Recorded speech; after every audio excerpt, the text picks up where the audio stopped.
Then on top of that, the great self-sacrifice when you see someone come to him, when his father died. Imagine when your father's died, and someone comes up to you from Syria, he sees you, he says, what's your name? He says, Hussein. Son of who? He says, son of Ali ibn Abi Talib. He said, may Allah curse you and curse your father Ali. If someone talked like that to you, how would you reply back to him? May Allah curse you and your father. The guy's name was Asam ibn Mustalaq. Imam said, is the wind of this area hurting you? Or maybe you've had a disagreement with your wife.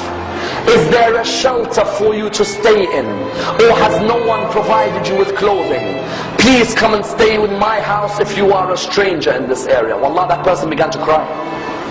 He said, اباعبدالله, I cursed your father in front of you, and this is the way you reply back to me by making your house available for you? He said, this is the family of Rasulullah and the way we treat people. People may come and curse us, but we come back with morals, because our grandfather Rasulullah came to perfect the morals of mankind. And that's why I will never forget the greatest self-sacrifice before Karbala. Notice none of these stories have anything to do with Karbala. Before Karbala and the battle of Nahrawan, the soldiers who were caught by Ali ibn Abi Talib were standing there. One of the soldiers, you all know him very well. He was fighting Ali ibn Abi Talib on that day. He had some rope around his hands. It wasn't too tight, but it was around the hands. Imam al-Hussein was walking past, he saw that soldier. And the soldier looked at him and said, Hussein, I beg you, please remove this rope from around my hand, because the rope is causing nervousness in me. Remove it. And I'm asking you.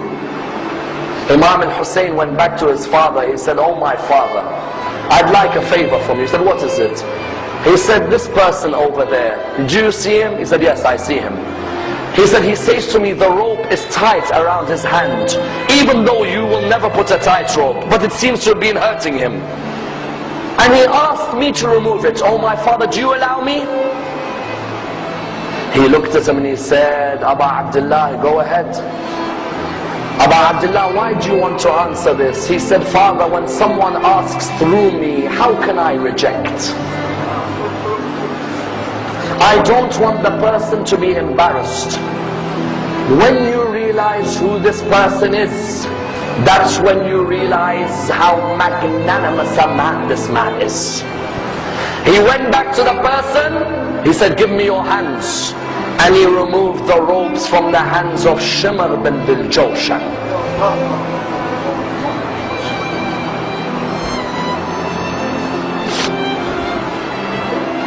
Tell me, which mercy did he show to you when he sat on your chest on the afternoon in Karbala?